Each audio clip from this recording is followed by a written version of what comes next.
नमस्कार दोस्तों, आपका परिवार में स्वागत है। आइए इस वीडियो में देखते हैं गीता का सार। श्लोक 1 में संजय बोले, उस प्रकार करुणा से व्यापत और आंसुओं से पूर्ण तथा व्याकुल नेत्रों वाले शोक युक्त उस अर्जुन के प्रति भगवान मधुसूदन ने यह वचन कहा। इस श्लोक में संजय तथा धृतराष्ट्र के मंत्री हैं और कुरुक्षेत्र के युद्ध की घटनाओं को वर्णित कर रहे हैं। अर्जुन की स्थिति का वर्णन किया है। अर्जुन, जो अब तक वीरता और साहस का प्रतीक माना जाता था, युद्ध भूमि पर आते ही दुख और अश्रुपूरित दृश्य में परिवर्तित हो गया है। उसकी आंखें आंसुओं से भरी हुई है और वह अत्यंत वासीदायित्व महसूस कर रहा है। संजय ने यह विवरण दिया है कि कैसे मधुसूदन अर्थात श्री कृष्ण ने अर्जुन की इस दयनीय स्थिति को देखा और उसे संबोधित किया। कृपया विष्ट से तात्पर्य है कि अर्जुन पर दया और करुणा का प्रभाव पड़ गया है। उसका मन अत्यंत व्यवस्थित और चिंतित है और इसी अवस्था में उसने श्री कृष्ण से संवाद किया है। यह श्लोक हमें यह बताता है कि अर्जुन की स्थिति कितनी गंभीर है और उसे सहायता की आवश्यकता है। श्री कृष्ण, जो स्वयं एक महान योगी और ज्ञानवान है, अर्जुन की इस स्थिति को ठीक करने के लिए उपदेश देने वाले हैं।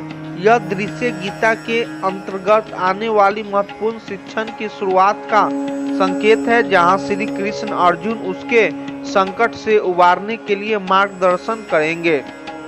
श्लोक 2। अच्छे वीडियो लगे तो चैनल को सब्सक्राइब जरूर कर दीजिएगा। इस श्लोक में भगवान श्री कृष्ण अर्जुन से कह रहे हैं कि इस युद्ध भूमि में तुम्हारे द्वारा प्रकट किया गया दुर्बलता और दुविधा बिल्कुल भी उचित नहीं है। तुम एक महान योद्धा हो और इस प्रकार के मनोविज्ञान के लिए तुम्हारा स्थान नहीं है। तुम्हारा यह व्यवहार अनार्य अशिष्ट है और यह तुम्हारी मान्यता के अनुसार स्वर्गीय सुख की प्राप्ति में विघ्न डालने वाला है। इस प्रकार के कार्य तुम्हारी कृति को भी नष्ट कर देंगे। भगवान श्री कृष्ण अर्जुन को यह समझाने का प्रयास कर रहे हैं कि वह जो कर रहे हैं वह उनके उच्च मानकों और कर्तव्यों के अनुरूप नहीं है।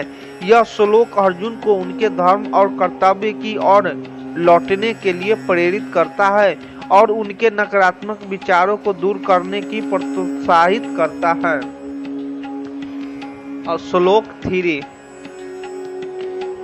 इसलिए हे अर्जुन, नपुंसकता को मत प्राप्त हो, तुझमें यह उचित नहीं जान पड़ती है। हे प्रतंप, हृदय की तुच्छ दुर्बलता को त्याग कर युद्ध के लिए खड़ा हो जा। इस श्लोक में भगवान श्री कृष्ण अर्जुन को ज्ञान और साहस प्रदान करने का निर्देश देते हैं। यहाँ पर उन्होंने अर्जुन को क्लैब्य नपुंसकता से दूर रहने की सलाह दी है, जो इस स्थिति में अर्जुन के द्वारा दिखाई जा रही कमजोर मानसिकता का प्रतीक है। भगवान श्री कृष्ण कहते हैं कि यह क्लैब्य अर्जुन के उच्च कर्मयोग और कर्तव्य के प्रति अवज्ञा के योग्य नहीं है। श्री कृष्ण अर्जुन से कहते हैं कि उनका इस प्रकार का व्यवहार और यह नपुंसकता न तो उनके लिए उचित है और न ही उसे उचित ठहराया जा सकता है। क्षुद्रम हृदय दुर्लभ से तात्पर्य है कि यह दुर्बलता और कायरता सिर्फ एक क्षुद्र और छोटा दृष्टिकोण है जिसे त्याग देना चाहिए। अर्जुन को अपनी सच्ची स्थिति का समझते हुए अपने कर्तव्य की ओर ध्यान केंद्रित करना चाहिए।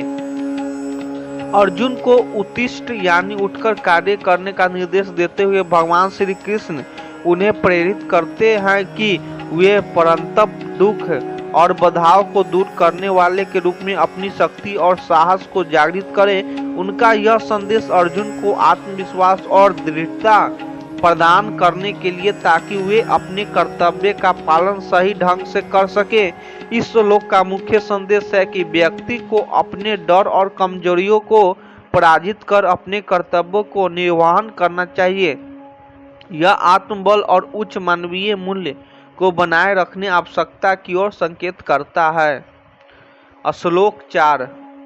श्लोक 4 में अर्जुन भगवान श्री कृष्ण से प्रश्न पूछते हैं, कैसे मैं भीष्म पितामह और द्रोणाचार्य के खिलाफ युद्ध कर सकता हूँ? हे मधुसूदन, वे मेरे पूजनीय हैं और युद्ध के लिए उपयुक्त नहीं हैं। इस श्लोक में अर्जुन अपनी चिंता और असमर्थता व्यक्त कर रहे हैं।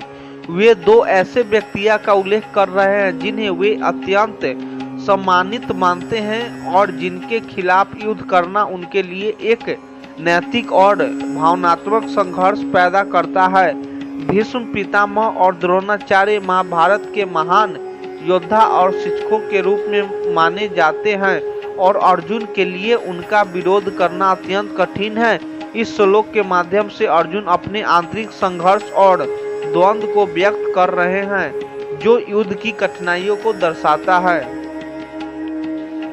श्लोक 5, इसलिए इन महानुभाव गुरुजनों को न मारकर मैं इस लोक में भिक्षा का अन्न भी खाना कल्याणकारक समझता हूँ, क्योंकि गुरुजनों को मारकर भी इस लोक में रुधिर से सने हुए अर्थ और कामरूप भागों को ही तो भोगूंगा।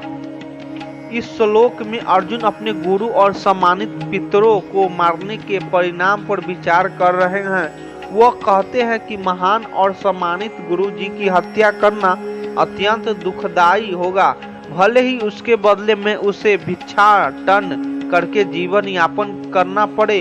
अर्जुन की चिंता है कि यदि वे अपने गुरु और परिवारजनों को मार डालते हैं तो उनका जीवन कैसे सुखद हो सकता है।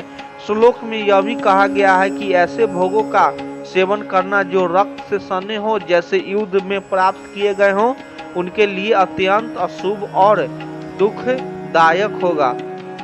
अर्जुन की यह बात इस पर जोर देती है कि स्वार्थ और व्यक्तिगत लाभ के लिए आदर्श और नैतिकता को त्यागना नहीं चाहिए। गुरु और आदरणीय व्यक्तियों की हत्या करने से प्राप्त किए गए चाहे वे कितने भी सुखद क्यों न लगे, वे अंततः अशुद्ध और दुख देने वाले होते हैं।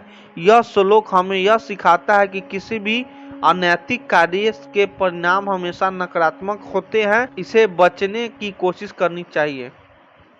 नेक्स्ट वीडियो देखने के लिए चैनल को सब्सक्राइब कर लें।